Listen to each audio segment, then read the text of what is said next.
what we saw, I think what everyone saw, and I was in the States at that time, people were shocked not just by the assassination, and a lot of normies, people who don't necessarily follow the political discourse, they were also shocked by the reaction, not only online, but of people they saw as friends, kind of taking glee and happy about the killing.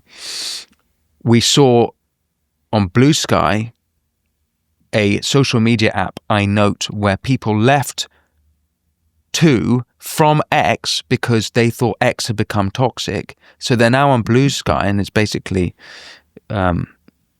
seemingly progressives who have abandoned X, and they were gleefully celebrating the murder.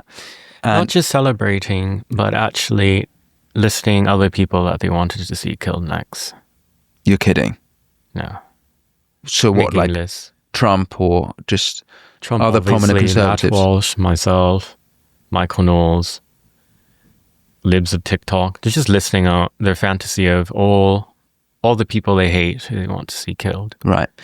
So we're seeing a lot of this that's going on. I want to explore to you the popularity of assassination culture, and actually I've got some reports here that we'll get into. But before we go there, these people on social media, are these sort of anonymous trolls? And to what extent is it prominent people doing this? So are there people of high society, people, or just when I say high society, people with higher status? Is it just the sort of dregs of the online world, or are there people, the real people who are prominent people who are expressing such views?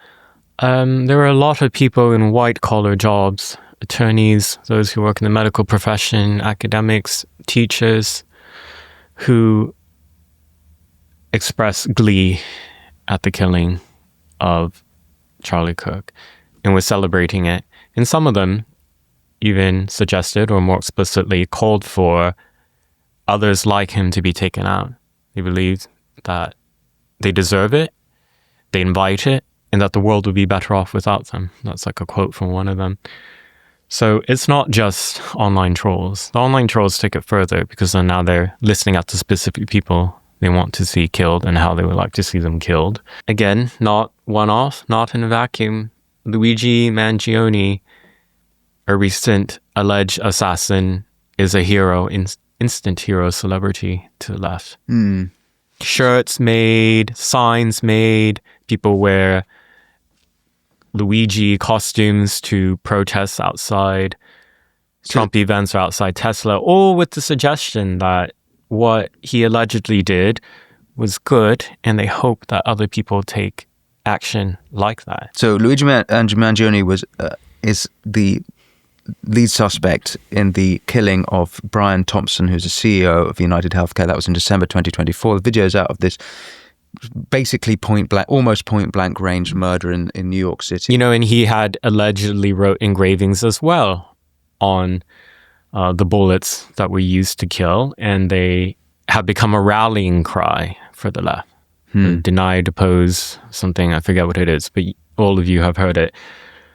So there's not just an assassin culture on the left, there's a death cult culture on the left. And he was celebrated by prominent people. I think if it was a comedian, Bill Burr was celebrating it, I believe. It's in the mainstream. It's in the mainstream. That's the theme of my reporting, by the way, that all of the far less political violence is mainstream. It's not just a fringe issue. It was shocking to me when I had to accept this reality years ago in Portland. I didn't want to accept it because I grew up in a very left-wing city. These are the people I went to school with, worked with, knew were my friends. And they seemed like decent people. And I didn't really accept that actually so many of them had been conditioned into dehumanizing the other side. And by the other side, I mean conservatives, to the point where they celebrate and hope that those on the other side are dead and killed in some of the most gruesome manners. Yeah. 2020 was extremely violent in America, extremely violent in Portland. And there was a politically motivated killing there that people seem to have forgotten by an Antifa gunman in 2020 August. A Trump supporter was assassinated in downtown Portland.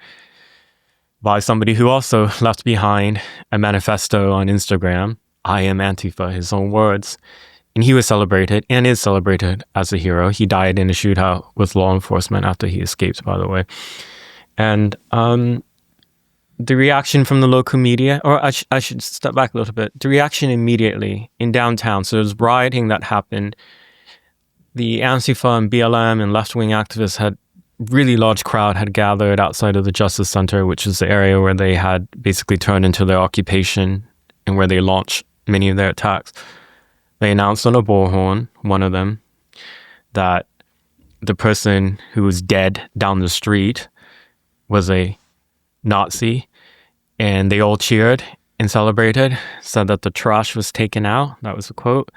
And then they held a dance party. They had a DJ play music from loudspeakers and they danced. These are people that I lived with and grew up with. So, what do we know about the victim? It was just a Trump supporter? It's a Trump supporter named Aaron J. Danielson. So you documented a lot of that in your phenomenal book, Unmasked. 19 people killed in the first 14 days of the BLM riots and 25 people killed by the end of October after the George Floyd death. Before we come to that, though, I just want to get to your point about the popularity of killing on the left. So having looked at the data, we've seen some political activists like Mehdi Hassan sort of claiming that there's more violence from the right. You see, it's similar with someone like the other political activist, Lewis Goodall. And they make this case, and we're going to go through some of their cases because they are wildly inaccurate or misrepresented. But it's one, if you actually looked at the fringes, and even if you sort of came to the conclusion that if you on the right and left, that there's political violence that's going on, perhaps in equal numbers, maybe it's slightly disproportionate. What's strikingly different is the support for political violence. And actually, there's this report done by Rutgers University, the Network Contagion Research Institute, which Charlie Kirk himself I actually got this information via Charlie, who tweeted about this in April and tweeted this report. And what this shows, so they did some polling of people left of centre and people of right of centre. And they asked about whether there was justification for the murder of Elon Musk and Donald Trump. And for Musk, it says 50% of those left of centre think that there is some justification for the murder of Elon Musk, right? So that's half compared to 14.3% on right of centre. And when it comes to Trump, 56% of those left of centre think that there is some justification. So more than half of those on the entire left think that political violence and murder is okay in some circumstances. So it's one thing about what's actually going on. It's a striking difference. And just oddly enough, it's 20% of those right of centre think justify that, just for clarity. But clearly there's a disproportionate support on the left for this violence, which is, I guess, is pretty striking. I mean, as an American, what do you think that tells us about the state of the country? Or do you think that's accurate, or does that sort of add up with what you've noticed? What it tells me is that there's asymmetric warfare. What does that mean exactly? We're not in a hot war, obviously, not a hot civil war, but one side is, by a large margin, willing to use the by any means necessary tactics.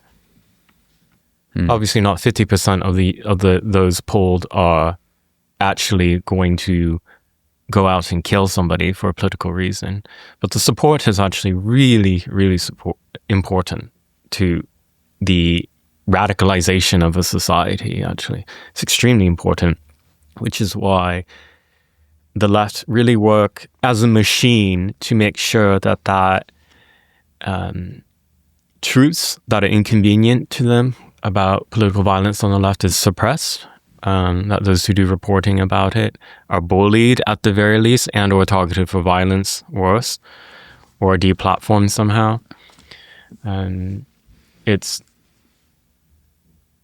their project is to mainstream support for the use of violence so that their radicals can go out and do it with impunity. Thanks for watching this clip from The Winston Marshall Show. You can click here to watch the full episode, and for more clips like this one, don't forget to subscribe. And as always, be well.